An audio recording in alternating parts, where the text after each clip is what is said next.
కౌశికి తన స్థలంలో ఏవో పనులు చేయిస్తూ ఉంటుంది. అయితే గుణపాలు తీసుకొని పని వాళ్ళు తవ్వుతూ ఉంటే గుణపానికి రక్తపు మరకలు అంటుకుంటూ ఉంటాయి. మేడం ఇక్కడ మేము తవ్వుతుంటే గుణపానికి రక్తం అంటుకుంటుంది మేడం. ఇక్కడ ఏదో ఉన్నట్లుంది మేడం అని చెప్పటంతో ఏంటో జాగ్రత్తగా తీయండి అని కౌశికి చెప్తుంది. అక్కడ ఒక అమ్మాయి శవం దొరుకుతుంది. Madam dead body madam dead body అని పని వాళ్ళు హడలిపోతూ ఉంటారు.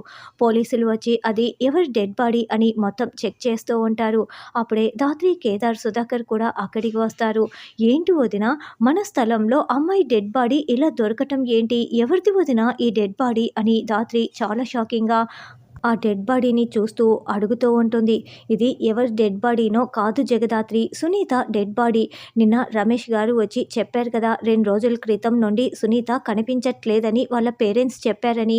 ఆ సునీత డెడ్ బాడీయే ఇది అని చెప్పటంతో అసలు సునీత డెడ్ బాడీ మన స్థలంలోకి ఎలా వచ్చిందమ్మా?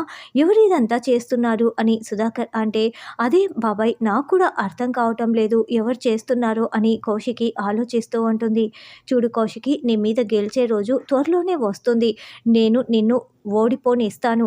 నేనే గెలుస్తాను అని దివ్యాంక చెప్పిన మాటల్ని ధాత్రి గుర్తు చేసుకుంటూ ఉంటుంది. కౌశికిని ఈ ప్రాబ్లం నుండి ధాత్రి, కేదార్ ఎలా కాపాడతారు అన్నది రానున్న ఎపిసోడ్‌లో తెలుసుకుందాం.